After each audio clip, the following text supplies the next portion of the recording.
Bienvenue en esclavage. Non merci, j'ai déjà été marié une fois.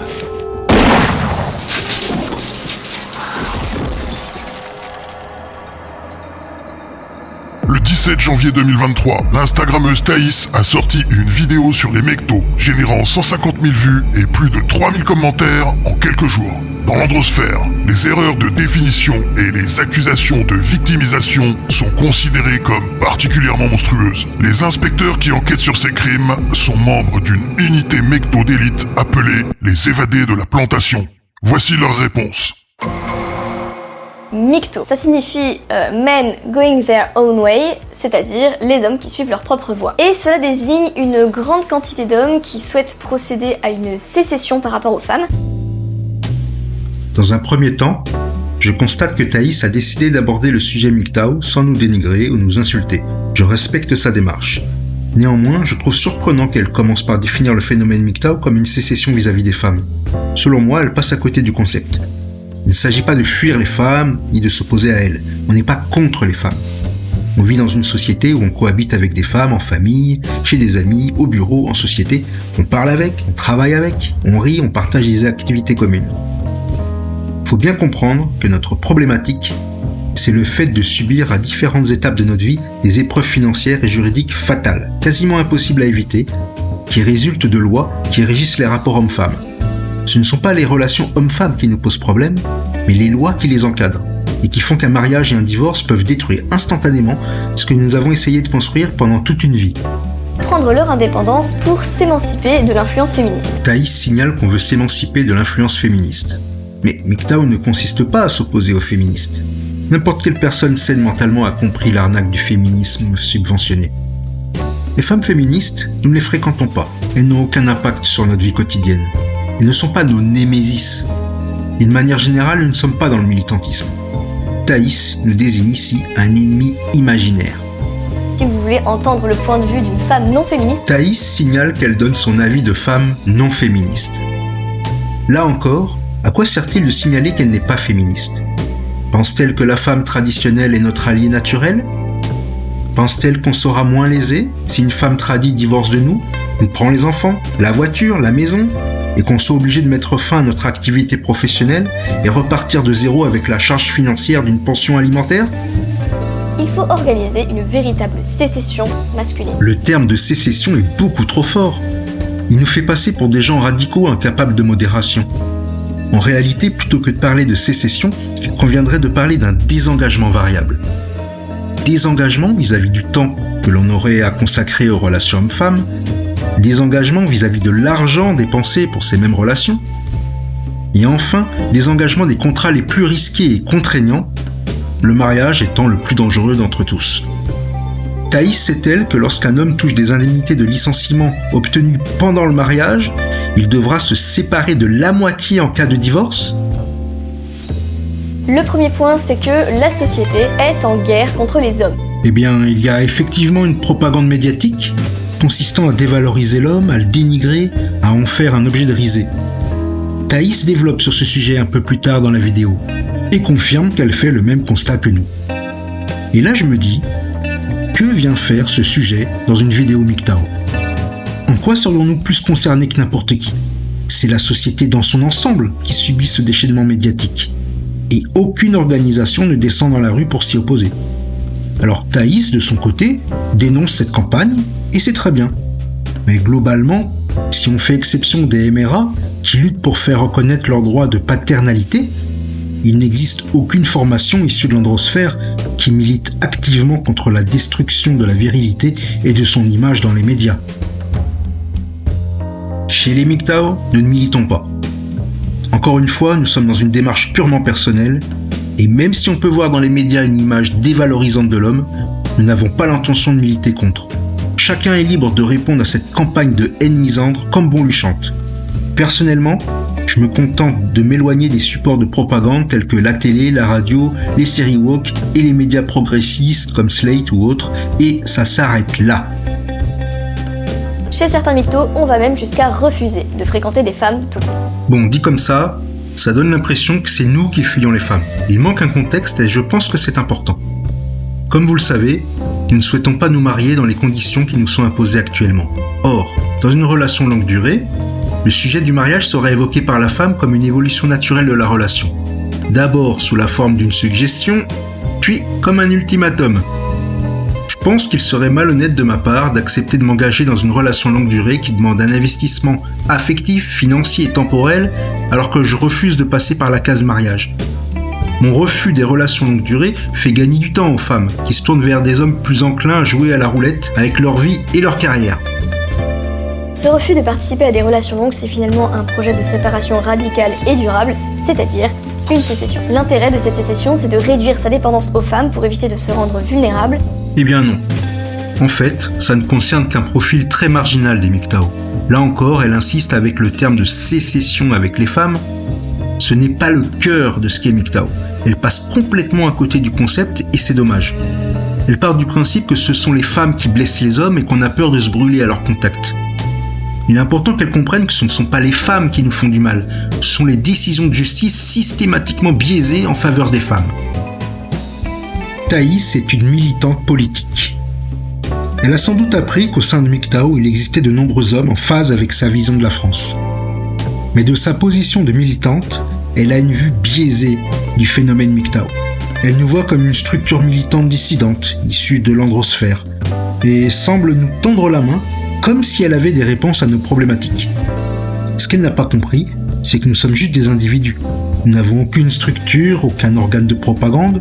Nous agissons à un niveau individuel en prenant le moins de risques possible. Parce que le système actuel ne nous permet pas de faire autrement. Nous ne sommes pas nihilistes. Pour une grande partie d'entre nous, nous chérissons les mêmes valeurs qu'elle. Cependant, les conditions ne sont pas réunies pour que nous puissions nous engager davantage. Pour conclure, je vais reprendre une parabole que nous avions utilisée à l'occasion d'un droit de réponse au Cercle Richelieu sur leur chaîne YouTube.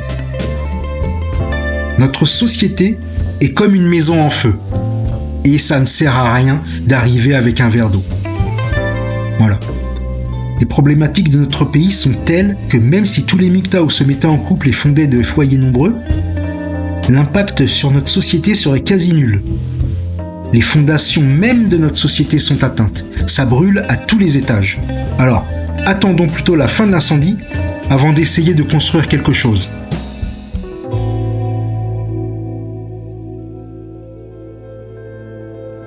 Thaïs commence sa vidéo en tentant de nous donner une définition de MGTOW, qui serait donc selon elle un mouvement organisant la sécession des hommes avec les femmes. Cette définition pose plusieurs problèmes, MGTOW n'ayant pas d'organisation ou de structure, pas d'idéologie non plus, ni de volonté militante. MGTOW étant un phénomène social lié au changement de société, les hommes se détournant de plus en plus du couple à long terme, on ne peut pas parler d'une démarche active. C'est une réaction naturelle à un contexte. La plantation est de moins en moins attractive pour les hommes. Ensuite, elle brosse dans le sens du poil les MGTOW et plus largement les personnes pilules rouges, en nous donnant raison sur tous les constats, sur tout ce qui est quantifiable, mesurable et observable. Le côté faussement empathique et misérabiliste aurait pu être soustrait néanmoins. Mais Thaïs ne pouvait pas s'arrêter en si bon chemin.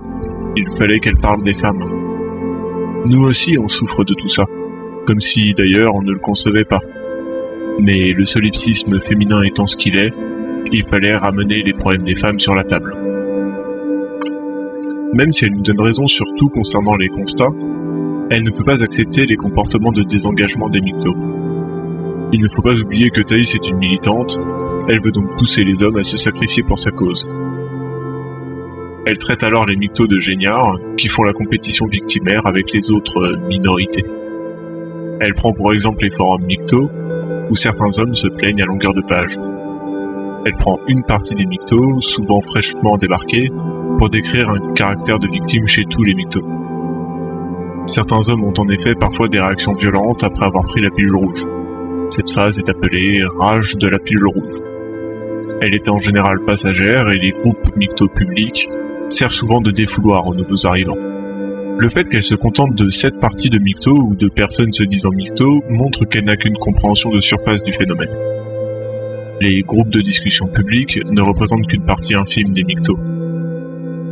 Il existe en effet les myctos qui parlent en public, mais il existe aussi les myctos naturels, les myctos qui ne parlent qu'en privé, les myctos qui ne parlent plus du tout et suivent leur voix.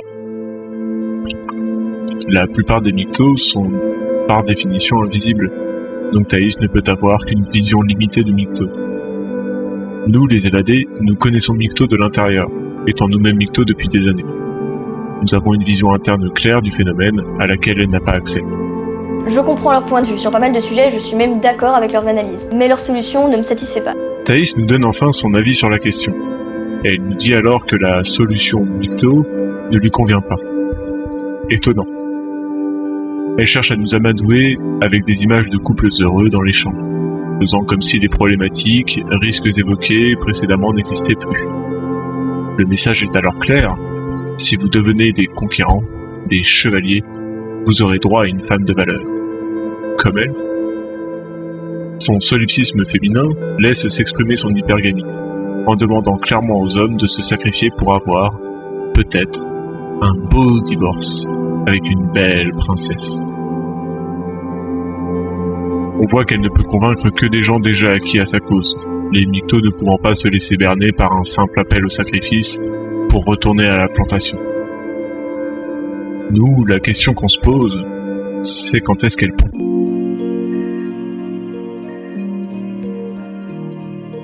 Thaïs nous introduit dans sa vidéo comme un mouvement de grève des hommes contre la dictature féministe. C'est une première erreur de sa part, car Mycto n'est pas un mouvement, ni vraiment une réaction au féminisme. Malgré cela, elle présente honnêtement notre analyse Mycto sur les raisons qui ont amené des hommes, comme nous, à ne plus poursuivre la quête du couple et de la famille.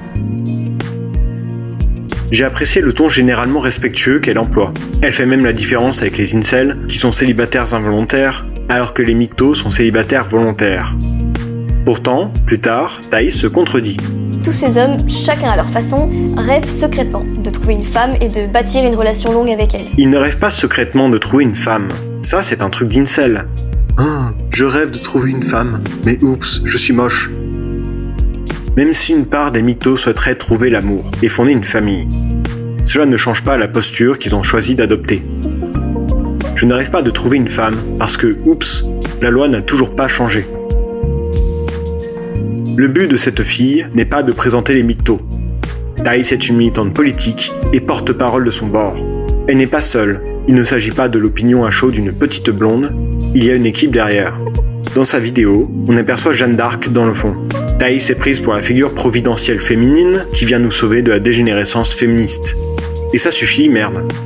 Elle et son équipe jouent sur cette image. Ce n'est pas anodin.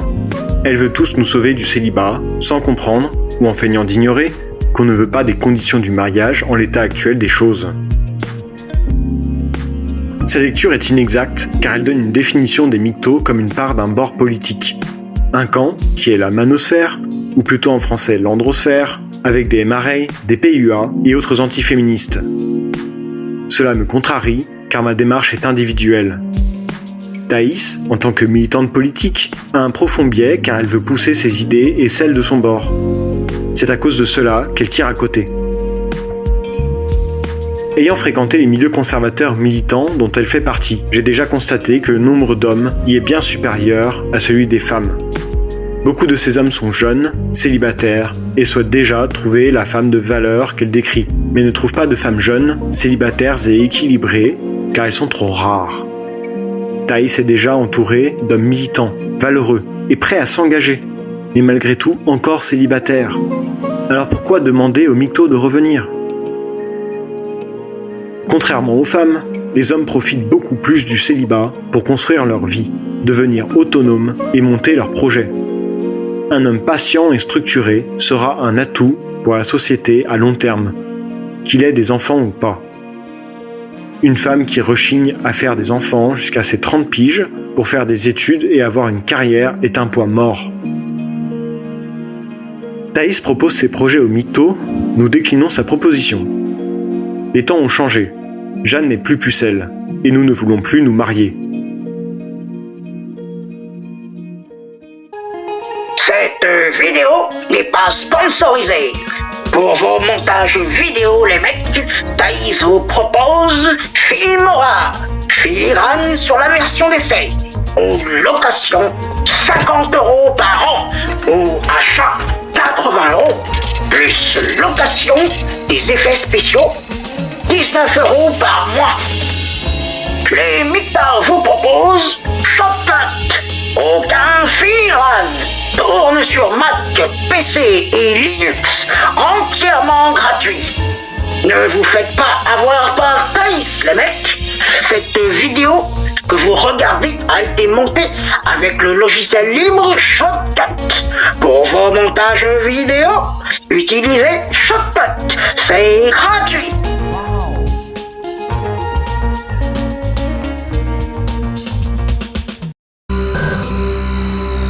Avis à tous les délicats de la feuille, les fragiles des esgourdes, les chochottes du tympan. La vidéo est finie pour vous, barrez-vous. La plantation. Comment faire une vidéo qui présente ce qu'est Mekto sans mentionner une seule fois la plantation? Monumentale erreur. La plantation, c'est le concept central des Mekto, leur raison d'être. Passer à côté de ce concept, c'est passer à côté du sens même de ce qu'est être Mekto. Cela ouvre la voie à toutes sortes de malentendus. Et ça n'a pas loupé. Tu finis par t'imaginer des choses, Thaïs. Par exemple, à cause de ça, tu crois que les Mektos sont des hommes qui veulent bannir les femmes de leur vie. Or, seuls les Mektomoines le font. On peut très bien être Mekto et avoir des relations avec des femmes. Tarifé ou non, on peut se faire plaisir. Ce que tu n'as pas compris, c'est que les Mektos ne se définissent pas en fonction des femmes. Ce que les Mektos bannissent de leur vie, c'est l'engagement. Et ça, c'est ce que les femmes recherchent le plus. Parce que, si elles sont les gardiennes du sexe, nous sommes les gardiens de l'engagement. Et, sans engagement, pas moyen de nous baiser. Ce qui n'est pas vrai pour vous. Ce mouvement Mekto. Ah, et petite parenthèse, pour la énième fois, Mekto n'est pas un mouvement. Je répète, Mekto n'est pas un mouvement. Ça fait des années qu'on l'explique, mais ça veut pas rentrer. On a même fait une vidéo entière sur le sujet. Va la voir, ça t'évitera de répéter cette erreur à l'avenir. Reprenons.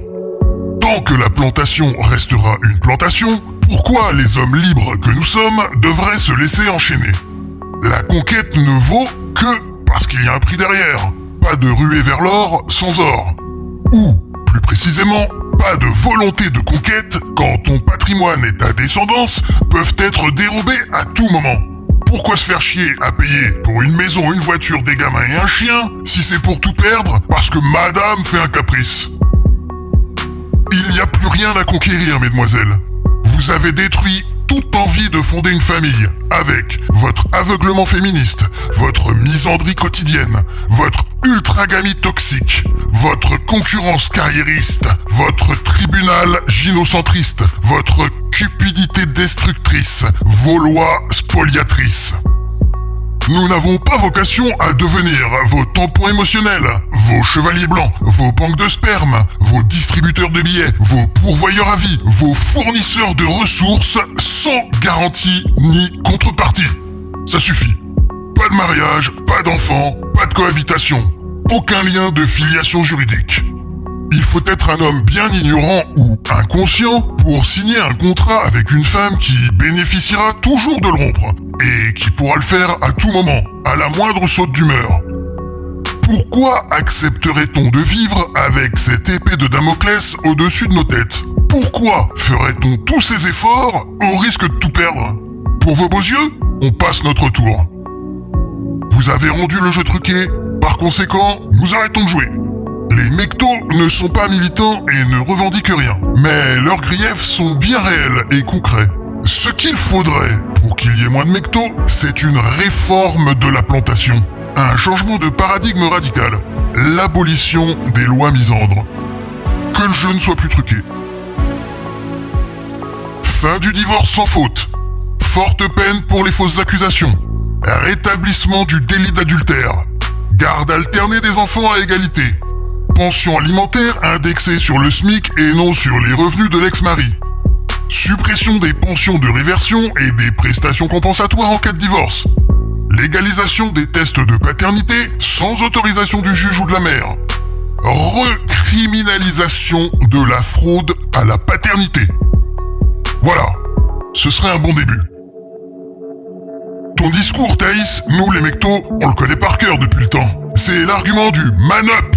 Soyez des vrais hommes, augmentez votre valeur, prenez des risques, vous aurez accès à une femme de plus haute valeur. Quitte à vous faire divorce violer, tant pis. La femme de valeur n'est pas une valeur, mais une charge pour nous. Ton discours consiste à ne surtout pas réfléchir aux solutions à apporter pour qu'on ne soit plus esclave de la plantation.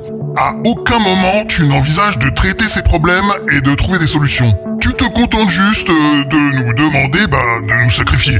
Thaïs, en réalité, tu t'en moques des conséquences néfastes pour nous les hommes. Tu ne veux pas abolir la plantation, tu veux plus d'esclaves volontaires. Sois un conquérant, hop hop hop, les pensions alimentaires ne vont pas se payer toutes seules. Dixit celle qui fait payer des simplets 250 € pour avoir le privilège particulier de la rencontrer. Et encore, si jamais elle passe dans leur ville. Bref, il faut en finir avec cette logique sacrificielle. Thaïs, tu es une plantationniste. Et nous ne serons jamais tes esclaves. Dieu me préserve, oui, d'une femme dans ma vie.